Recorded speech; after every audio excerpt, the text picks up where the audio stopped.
Maxime Dupont était un policier respecté dans sa ville. Son quotidien était rythmé par des interventions de terrain, des enquêtes complexes et des situations tendues, mais rien ne le préparait à ce qui allait arriver. Maxime avait formé un lien particulier avec son partenaire à quatre pattes, Rex, un berger allemand de grande taille et aux yeux brillants de détermination. Ils étaient inséparables. Depuis plus de 5 ans, Maxime et Rex avaient travaillé ensemble, résolvant des affaires criminelles et traquant des malfaiteurs. Ce soir-là, ils avaient été envoyés dans un quartier qui faisait face à un trafic de drogue de plus en plus inquiétant. Un dealer très recherché, ancien militaire, avait été repéré. Maxime savait que cette mission était risquée. Lorsqu'ils arrivèrent sur les lieux, les choses prirent une tournure dramatique. Le suspect, armé, ouvrit le feu sur l'équipe. Rex, fidèle à son maître, se lança dans la course pour capturer l'individu. Au moment où Maxime se préparait à intervenir, un échange de tirs éclata. Le suspect tomba, mais Maxime sentit quelque chose de lourd dans son cœur. Il avait agi pour défendre sa vie et celle de ses collègues, mais une nouvelle vie venait d'être perdue, et son destin allait se transformer à jamais. La scène du crime fut rapidement bouclée, mais les événements prirent une tournure inattendue. Des témoins, apparemment neutres, affirmèrent que Maxime avait tiré sans aucune provocation. Ils jurèrent qu'il n'y avait pas de menace immédiate de la part du suspect, ce qui mit rapidement en cause l'intégrité de l'intervention. Les journalistes commencèrent à faire leurs propres hypothèses, et les premières images montrant Maxime debout près du corps sans vie du suspect furent diffusées. Les discussions sur les réseaux sociaux se déchaînèrent. Certains le qualifiaient de héros, mais d'autres le traitaient de meurtrier. Les accusations se multiplièrent et la machine judiciaire se mit en marche.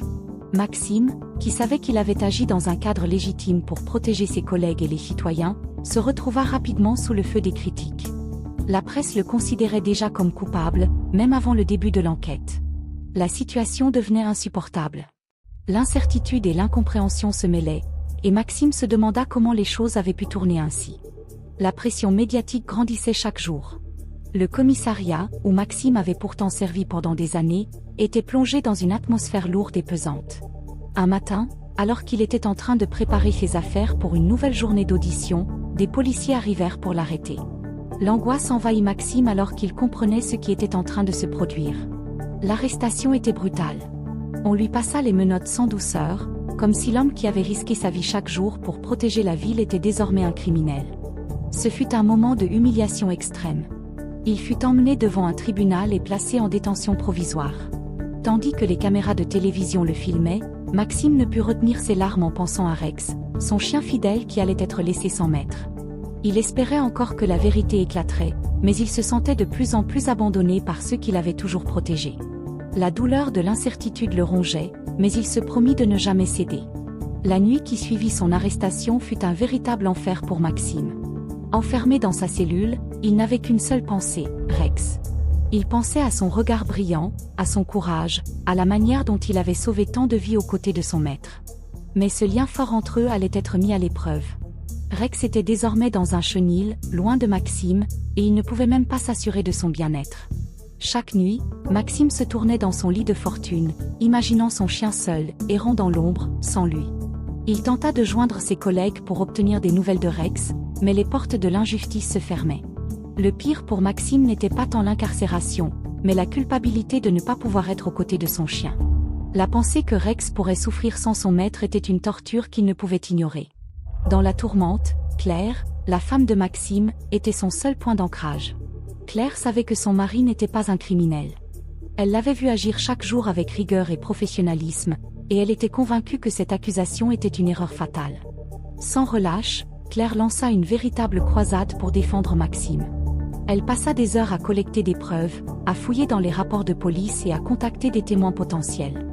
Elle fit appel à des avocats spécialisés dans les erreurs judiciaires et chercha des moyens de le sortir de cette situation insupportable. Chaque jour, Claire se rendait au tribunal, scrutait le moindre détail, discutait avec les avocats, cherchant à percer le mystère de l'incident. Le soutien de la famille et des anciens collègues de Maxime ne cessait de croître, mais il fallait plus pour contrer la pression médiatique qui, jour après jour, l'avait présenté comme un assassin. Pourtant, Claire n'abandonnait pas. Elle savait qu'elle devait se battre pour Maxime et que Rex avait besoin de lui. Le procès débuta enfin dans une atmosphère tendue. Maxime se tenait dans le box des accusés, entouré de ses avocats. L'accusation, bien que fondée sur des témoignages douteux, avait l'air d'avoir un poids écrasant. Chaque mot prononcé par le procureur était une lourde condamnation, un coup porté à l'honneur de Maxime.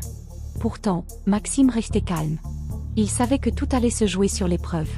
L'accusation soutenait que Maxime avait tué le suspect délibérément, qu'il n'y avait aucune justification à l'action. Les témoins affirmaient même qu'il n'avait pas agi en état de légitime défense. Mais quelque chose ne collait pas. Maxime avait tout fait dans les règles. Il ne pouvait s'empêcher de penser à Rex, qui aurait été un témoin clé dans cette affaire. Rex, qui savait mieux que quiconque ce qui se passait. Mais à ce moment-là, Rex était loin de lui, et seul son esprit pouvait lui donner la force de tenir. Le tournant dans le procès survint lorsqu'un technicien balistique, un expert dans le domaine des armes à feu, témoigna en faveur de Maxime. Il expliqua que la trajectoire de la balle ne correspondait pas à la version des témoins. De plus, des preuves techniques montrèrent que le suspect avait ouvert le feu en premier, avant d'être touché par Maxime. Ce fut une révélation qui apporta un nouveau souffle à la défense. L'avocat de Maxime exploita habilement ces nouveaux éléments, remettant en question la crédibilité de l'accusation. Un autre témoignage crucial vint d'un policier qui avait été sur les lieux, confirmant que la situation était plus complexe qu'elle n'y paraissait. Peu à peu, la vérité commença à émerger des ténèbres. Maxime, tout en restant calme, savait qu'il avait peut-être une chance de prouver son innocence. Mais il avait encore du chemin à parcourir. Pendant ce temps, Claire ne cessait de se battre pour faire revenir Rex auprès de son mari. Elle mena des démarches auprès des autorités locales et des associations de défense des animaux pour obtenir l'autorisation d'une réunion entre Maxime et son chien. Les médias s'emparèrent de l'histoire et lancèrent une campagne pour la réconciliation entre le policier et son compagnon fidèle. Cela suscita un énorme mouvement de soutien. Des pétitions furent lancées, et des soutiens venus de tout le pays se manifestèrent. Claire, soutenue par cette vague de solidarité, réussit à obtenir une audience avec le commissaire, qui céda enfin et autorisa la rencontre tant attendue entre Maxime et Rex. Ce fut un moment d'émotion pure, un symbole de la fidélité et de l'amour inconditionnel entre l'homme et son chien. En creusant encore plus, l'enquête révéla de nouvelles facettes sur le passé du suspect. Celui-ci faisait partie d'un réseau de corruption bien plus vaste qu'on ne l'avait imaginé. Il avait des liens avec des figures politiques locales et avait été un pion dans un jeu bien plus grand. Maxime, sans le savoir, avait été pris dans un piège tendu par ceux qui se cachaient dans l'ombre. Les preuves s'accumulaient, et peu à peu, l'idée que Maxime avait été manipulé et piégé prenait forme. Cela apporta un nouvel éclairage sur les événements du jour fatidique. Le puzzle se complétait, et Maxime savait que la vérité finirait par éclater. Mais il devait attendre que la justice suive son cours. La situation prit une tournure décisive lorsque Rex fut retrouvé errant près du commissariat. Une équipe de vétérinaires, alertée par les autorités, avait récupéré Rex, qui était visiblement en quête de son maître. Ce fut une scène poignante. Maxime, dans sa cellule, reçut la nouvelle avec émotion. Rex était en vie, il avait survécu à la séparation, mais il semblait aussi bouleversé que son maître. Ce moment fut un tournant, symbolisant la fin de la souffrance pour Maxime.